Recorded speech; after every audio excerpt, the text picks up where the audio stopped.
BA part 1 के राजनीति विज्ञान के विद्यार्थियों के लिए द्वितीय प्रश्न पत्र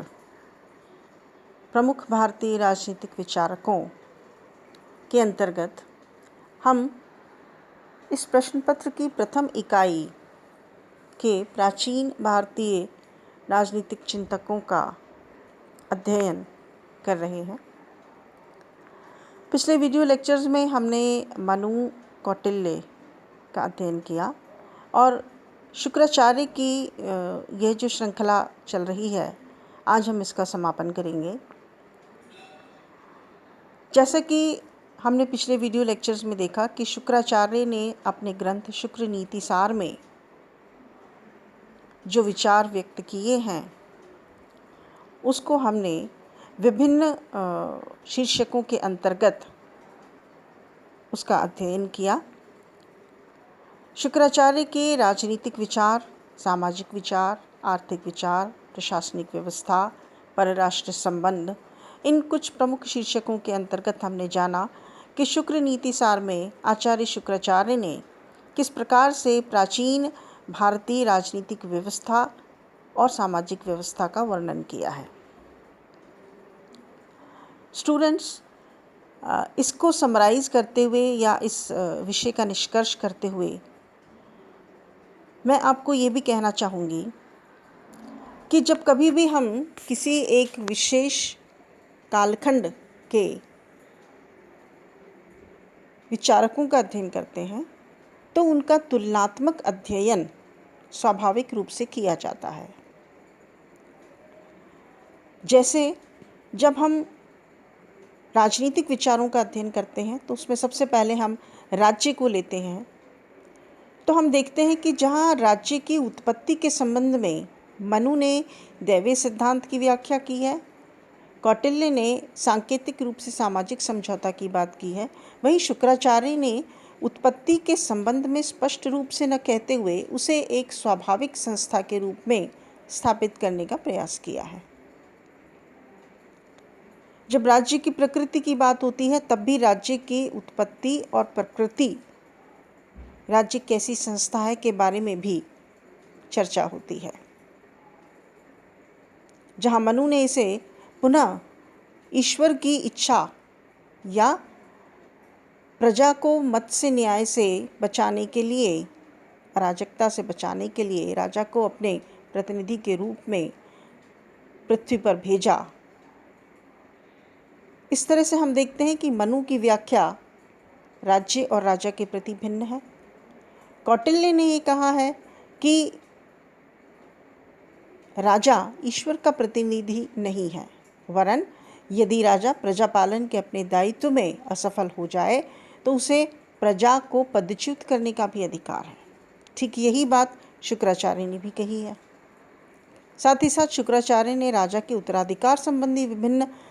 सिद्धांतों का भी बहुत विस्तार से प्रतिपादन किया है और ये कहा है कि राजा के जीवित रहते ही ये तय हो जाना चाहिए वरीयता क्रम से कि उसका उत्तराधिकारी कौन होगा। राज्य की उत्पत्ति, राज्य की प्रकृति और राज्य के कार्यक्षेत्र को लेकर मनु, कौटिल्य, शुक्राचार्य के विचारों का हमने अध्ययन किया। उसके पश्चात राजा के दायित्व, राजा के गुण और योग्यताएं, राजा पर किस प्रकार के धर्म के और संस्था के प्रतिबंध हैं जिससे कि वो अपनी शक्तियों का दुरुपयोग न कर सके, और राजा की वास्तविक स्थिति विभिन्न ग्रंथों में,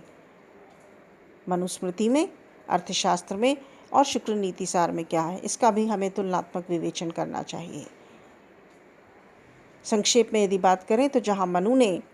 राजा को ईश्वर का अवतार या प्रतिनिधि बताते हुए उसे असीम शक्तियाँ प्रदान की हैं, हालांकि धर्म का प्रतिबंध मनु ने भी स्वीकार किया है।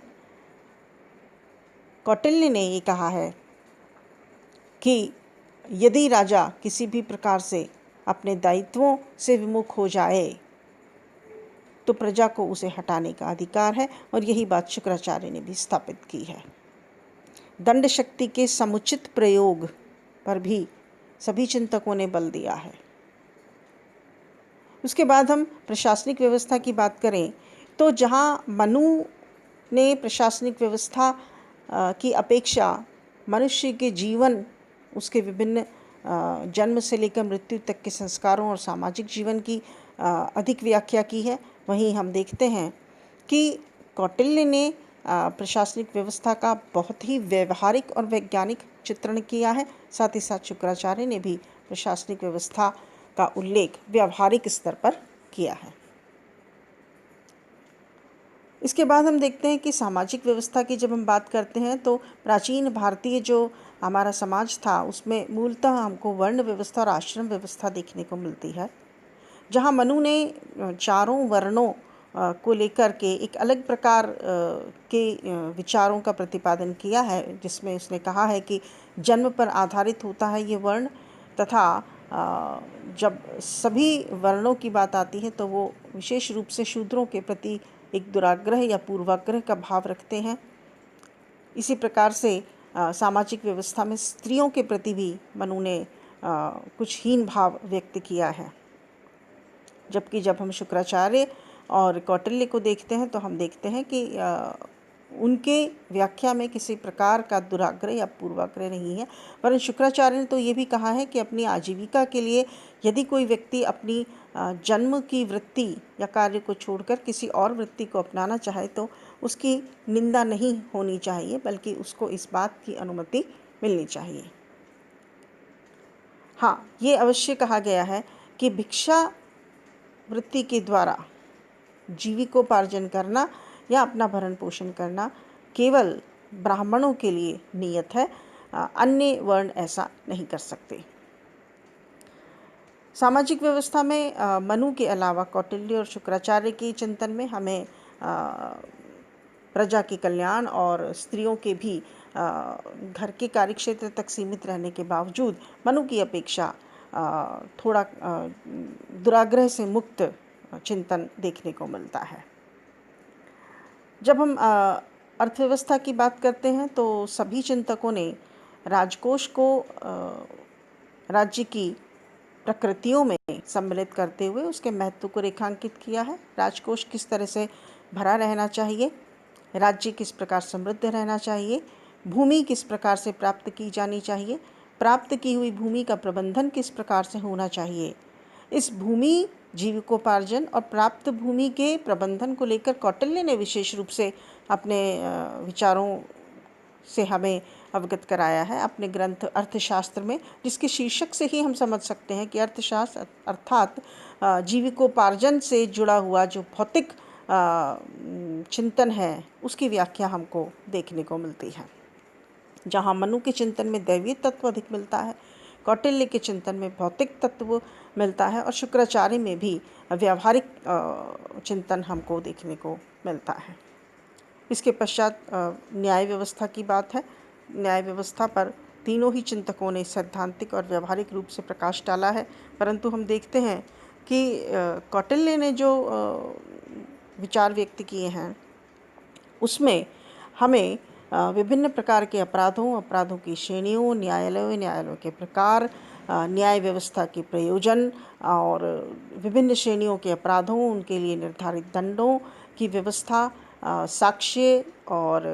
जो सबूत होते हैं, जो गवाह होते हैं, उनके नियमों को लेकर के किस प्रकार से न्याय व्यवस्था संचालित होनी चाहिए, उसको लेकर बहुत विस्तार से चर्चा की है। शुक्राचार्य ने भी इसके व्यवहारिक पक्ष को बहुत अधिक विस्तार से बताया है।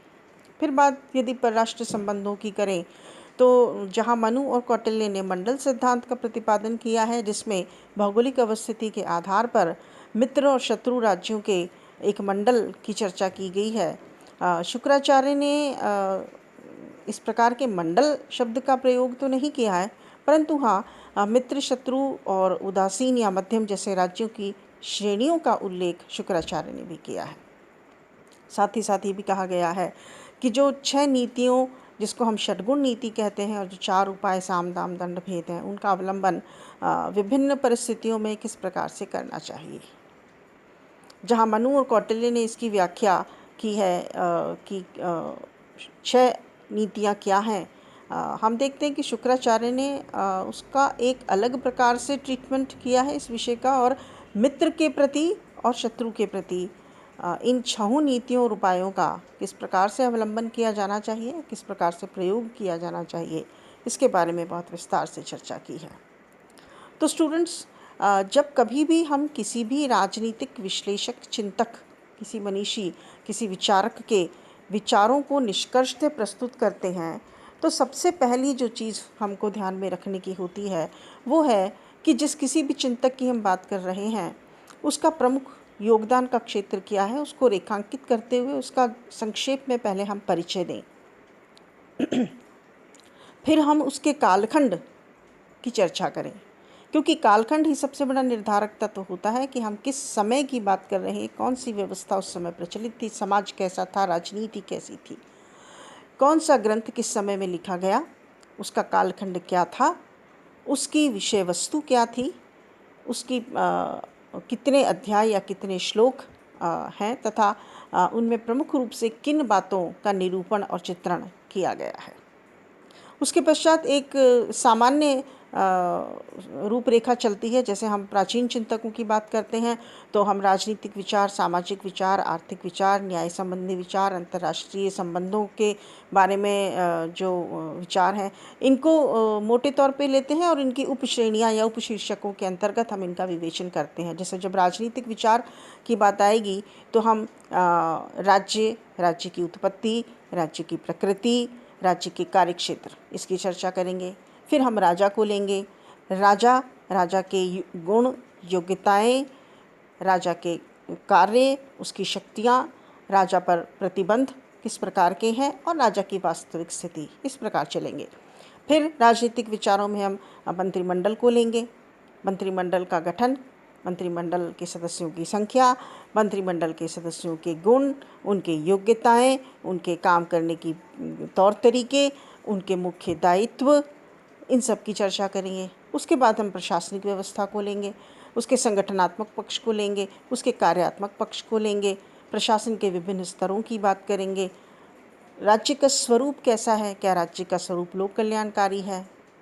प्रजा के हित को सर्वोपरि रखा गया है, इन सब बातों का आकलन करते हुए हम राजनीतिक विचारों का अध्ययन करते हैं और उसके बारे में जैसा प्रश्न हो उस आधार पे सामग्री को हम निर्धारित करते हैं।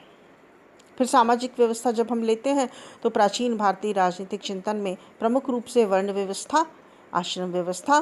प्रजा के कल्याण के लिए या समाज में जो सिद्धांतों का या नीति का, नैतिकता का की स्थापना के लिए, धर्म की प्रतिष्ठा के लिए किस प्रकार के काम किए जाने चाहिए और वो क्या क्या दायित्व हैं जो राजा को निर्वहन करने चाहिए जिससे सामाजिक व्यवस्था का सुचारू संचालन हो। महिलाओं की स्थिति, यदि कोई विशेष रूप से उल्लेख करने योग्य कोई अन्य बिंदु हो, उसकी बात कर सकते हैं।